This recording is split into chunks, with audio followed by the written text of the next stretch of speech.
DAV CBT 2027 के लिए notification जो है ऑफिशियल आउट कर दिया गया है, यानी कि अब आपका एग्जामिनेशन कंडक्ट करवा लिया जाएगा। इस बार जो है ना एग्जामिनेशन थोड़ा सा पहले होगा, यानी कि मे बी दिसंबर में हो सकते हैं आपके एग्जामिनेशन, और जो फॉर्म फिलअप डेट है जैसा कि अक्टूबर में होता था, इस बार हो सके आपका सितंबर में ही स्टार्ट हो जाए। तो हम सारा चीज़ आपको इस वीडियो में डिटेल बताएंगे, और प्लस में एज क्राइटेरिया के लिए भी बहुत ज़्यादा मैसेजेस आ रहे थे कि सर इसमें एज क्राइटेरिया क्या होता है। और ये जो नोटिफिकेशन है टीचिंग हो या नॉन टीचिंग हो सभी के लिए है। और एक बात का और कंफ्यूजन रहता है कि सर क्या ये किसी पार्टिकुलर स्टेट के लिए आया है, तो ऐसा नहीं होता। डीएवी देखिए ऑल ओवर इंडिया में है जी, जो जिस स्टेट में आप रहते हैं सभी स्टेट्स के लिए ये वैकेंसीज आती है, यानी कि एक पार्टिकुलर स्टेट के लिए नहीं। आप अप्लाई करते हैं डीएवी सीबीटी, जितने भी स्टेट्स हैं ऑल ओवर इंडिया में सभी जगह पे एग्जामिनेशन कंडक्ट करवाए जाते हैं। एक ही डेट में एग्जामिनेशन होता है, एक ही पैटर्न से एग्जामिनेशन कंडक्ट करवाया जाता है, ठीक है। तो सारा चीज़ आपको क्लियर कर देंगे पीडीएफ के माध्यम से। और रही बात, यहाँ पे 3 फेजेस में आपको एग्जामिनेशन होता है, फेज 1, फेज 2, फेज 3। जैसा पहले होता था एज इट इज़ इस बार भी होने वाला है, इसमें कोई चेंजेस नहीं किया गया है। और जैसे कि आपका एलिजिबिलिटी क्राइटेरिया हो गया नया तरीके से आपको सितंबर के मंथ में देखने को मिल जाएगा। और जैसे ही कुछ अपडेट आता है हम आपको तुरंत अपडेट कर देंगे। तो चैनल को सब्सक्राइब कर लीजिएगा और टेलीग्राम चैनल से बिल्कुल ऐड हो जाएंगे, ताकि किसी तरीक़ा से इन फ्यूचर में आपको कोई इन्फॉर्मेशन चाहिए तो इसी चैनल के माध्यम से आपको मिलेगा, ठीक है। तो देखिए पहले हम यहाँ पे एज क्राइटेरिया को लेकर बात करेंगे। इससे पहले आप देख लीजिए, अगर आप स्टडी मटेरियल लेना चाहते हैं तो अभी मेरे पास सिर्फ और सिर्फ पेपर 1 के लिए है। जो नर्सरी टीचर वाले कैंडिडेट हैं तो उनका कंप्लीट गाइडेंस आपको मिल जाएगा, जिसमें आपको ओनली 70 रुपीज़ पे करना पड़ेगा। यहाँ पेपर 1 और पेपर 2 आपको दोनों दे दिया जाएगा, और इस क्यूआर कोड पे आपको पे करना होगा, ठीक है। आप क्यूआर कोड पे पे कीजिए, और पे करने के बाद सिंपली व्हाट्सअप कर दीजिएगा, आपको प्रोवाइड करा दिया जाएगा कुछ देर में। हाँ, जो पेपर 1 होता है ना, पेपर 1 सभी पोस्ट के लिए, चाहे आप टीचिंग के लिए है चाहे आप नॉन टीचिंग के लिए, सभी पोस्ट के लिए कॉमन रहता है। तो पेपर 1 जो भी वीडियोस देख रहे हैं डीएवी में इंटरेस्टेड है सीबीटी को देने के लिए, तो उनको पेपर 1 देना ही पड़ेगा, चाहे आप Hindi English no teaching non teaching किसी भी पोस्ट के लिए। तो पेपर 1 के लिए ओनली 40 रुपीज़ अभी चार्जेस लगेंगे, कुछ एक मंथ के बाद आपका इस चार्ज को बढ़ा दिया जाएगा। तो चलिए अब यहाँ पे एज क्राइटेरिया की बात करें। तो देखिए एज क्राइटेरिया है ना आपका नर्सरी और पीआरटी के लिए 30 ईयर्स है, ठीक है। 32 35 तक मैक्सिमम ले लेते हैं, लेकिन ऐसे मान के चलिए आपका 30 ईयर्स तक ही है। टीजीटी में 35 ईयर्स तक है, पीजीटी में आपका 40 ईयर्स तक है। जो गवर्नमेंट का रूल होता है ना, एज पर गवर्नमेंट रूल या सेंट्रल गवर्नमेंट, उसी तरीका से यहाँ पे मिनिमम एज आपका 21 है, मैक्सिमम आपका 40 है। अब रही बात कि नॉन टीचिंग के लिए, तो नॉन टीचिंग का मिनिमम 21 और मैक्सिमम 35, इसमें चेंजेस होते रहते हैं, ज़्यादा भी रहेगा तो भी आपको कंसीडर किया जा सकता है, तो उससे कोई दिक्कत नहीं है। लेकिन सबसे बड़ा प्रॉब्लम कि अगर आपका 40 से एबव हो गया है एज, आप क्रॉस कर गए, 45 हो गया, 50 हो गया, क्या आप अप्लाई कर पाएंगे? तो देखिए आप अप्लाई कर पाएंगे, लेकिन उसके लिए आपका एक्सपीरियंस मैटर करता है। और वो एक्सपीरियंस अगर डीएवी का है तो ज़्यादा बेटर है, आपको 5 ईयर्स का और रिलैक्सेशन दे दिया जाता है, यानी कि जितना एक्सपीरियंस होगा उसी हिसाब से आपको रिलैक्सेशन दिया जाता है। दूसरी बात, अगर आप डीएवी में कहीं वर्किंग में हैं तो ऐसे कैंडिडेट का एज भी क्रॉस कर गया तो भी आप अप्लाई कर पाएंगे, ठीक है ना, क्योंकि आपको सीबीटी क्वालिफाइड करना होता है। तो सीबीटी क्वालिफाइड करने के लिए उन लोग आपको प्रेफर करते ही है कि आप क्वालिफाइड हो जाइए, तो आपके लिए जॉब सिक्योर हो जाएगा।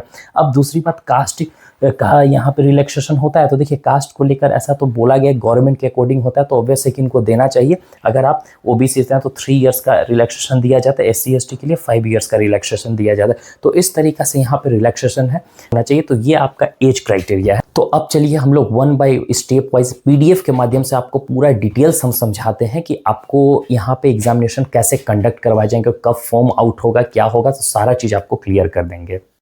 आगे देख लेते हैं। और देखिए टेक्स्ट बुक का भी सेल आने वाला है, तो सेल अगर आता है तो आप इस कूपन कोड को यूज़ कीजिएगा SSC, इससे आपको 12% डिस्काउंट भी देखने को मिल जाएगा। लिंक वगैरह हम दे दिए हैं डिस्क्रिप्शन बॉक्स में, और वो ज़्यादा हेल्पफुल होता है आपके लिए, तो आपको पता ही होगा कितना अदर एग्जामिनेशन के लिए हेल्पफुल है। तो देखिए एग्जाम यहाँ जो है ना 3 फेज़ में जैसा था एज इट इज़ कंडक्ट करवाया जाएगा। पहले सभी स्कूल्स में जोनल स्कूल हो गया, जो जोन है सभी स्कूल्स में भेजा जाएगा। उसके बाद आपका जैसे आप फॉर्म फिलअप करेंगे ना तो स्क्रूटनी किया जाएगा आपका कैरियर ग्राफ का, कि मतलब जो भी आप स्क्रूटनी करके वो चेक करें कि आप जिस पोस्ट के लिए अप्लाई कर रहे हैं उसके लिए एलिजिबल है या नहीं है, ठीक है। उसके बाद फेज़ 2 में आपका सीबीटी एग्जाम कंडक्ट करवाया जाएगा, है ना, और इसी में आपका रिजल्ट भी आउट हो जाएगा। जब आप सीबीटी क्वालिफाइड करेंगे तो आपको पैक सर्टिफिकेट दिया जाता है, ओके, जिस सर्टिफिकेट से आपका 1 साल का वैलिड रहता है, और इसी के थ्रू आपको अलग अलग स्कूल्स में वैकेंसीज आएगी तो अप्लाई कर सकते हैं।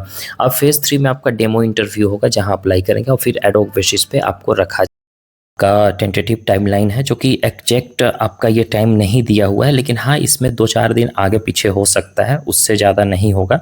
तो यहाँ 16 सितंबर से आपका फॉर्म जो फिलअप है ना, यानी कि एडवर्टीजमेंट स्टार्ट हो जाएगा और साथ ही साथ रजिस्ट्रेशन भी आपका फॉर्म वहाँ पे शो करने लगेगा। कौन सा वेबसाइट पे?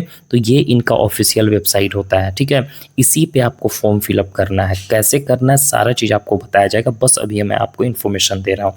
उसके बाद अगर बात करें तो 16 सितंबर से लेकर 8 अक्टूबर के बीच में आपका फॉर्म जो है ना, ये वेरिफिकेशन के लिए रेडी हो जाएगा। जैसे आप जब फॉर्म फिलअप कर देंगे तो सबमिट कर देंगे, तो सबमिट करने के बाद आपको करना क्या है कि फॉर्म को आप वेरीफाई के लिए एक सबमिट का बटन आता है कि फॉर्म रेडी फॉर वेरिफिकेशन। ये फाइनल सबमिशन नहीं हुआ, आपका पार्शियली सबमिशन है।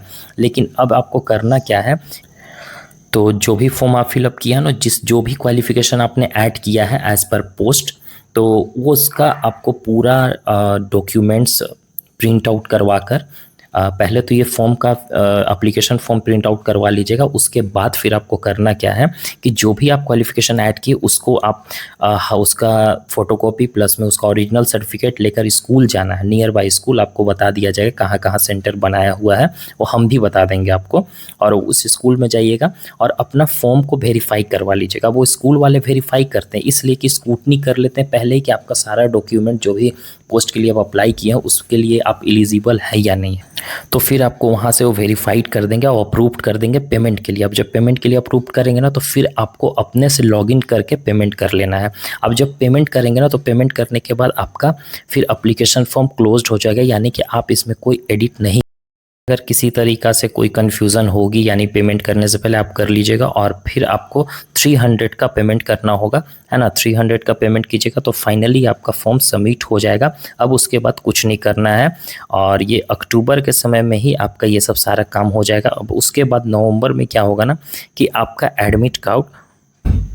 एडमिट कार्ड इस टाइम आपका इशू किया जाएगा। लेकिन इससे पहले आपको एक और ये करना होगा, जब सेंटर को चूज़ करने के लिए ऑप्शन देता है एडमिट कार्ड ओपन होने आउट होने से पहले, तो आप सेंटर चूज़ कर लीजिएगा। तो आप सेंटर जल्दी ही चूज़ कीजिएगा, जैसे ही सेंटर का ऑप्शन आया तुरंत आप चूज़ कर लीजिएगा, ताकि आपका वहाँ का सेंटर ज़्यादा भरे ना और आपको दूर कहीं ना दे दे, नहीं तो आपका नज़दीक में ही सेंटर देता है, ठीक है। उसके बाद दिसंबर में बात करें तो दिसंबर में आपका डेट शीट आउट होगा ये एग्ज़ामिनेशन के लिए। तो दिसंबर में ही, पहले तो जनवरी में आपका होता था एग्ज़ामिनेशन वगैरह, लेकिन इस बार आपका दिसंबर में ही होगा और दिसंबर में आपका पूरा हो जाएगा एग्ज़ामिनेशन। उस जनवरी भी जा सकता है क्योंकि एग्ज़ामिनेशन में लगभग 15 डेज़ लगते हैं। और उसके बाद जनवरी में आपका 10 से 15 दिन के बाद रिज़ल्ट आउट कर दिया जाता है। और जब आउट होगी, अगर आप क्वालिफाइड रहेंगे तो आपको एक पिक सर्टिफिकेट जारी किया गया, नहीं रहेंगे तो sorry better luck next time, इस तरीक़ा से करके आपका लिखा आएगा, ठीक है। अब जब क्वालिफाइड करेंगे तो फेज़ 3 में आप पहुंच गए। अब उसके बाद अलग अलग स्कूल्स वाले अपना एडवर्टीजमेंट आउट करेंगे कि यहाँ पे इतनी वैकेंसीज है और जो CBT क्वालिफाइड कैंडिडेट है वो अप्लाई कर सकते। तो यही प्रोसेस रहता है और जैसे ही आएगा हम आपको सारा चीज़ क्लियर कर देंगे। और जो एग्ज़ामिनेशन कंडक्ट करवाया जाएगा 3 फेज़ में, कि 3 शिफ्ट में एग्ज़ामिनेशन कंडक्ट होती है। इसके अलावा अगर कोई भी और जानकारी चाहिए तो सिंपली आप कमेंट ड्रॉप कर सकते हैं, आपको रिप्लाई मिल जाएगा।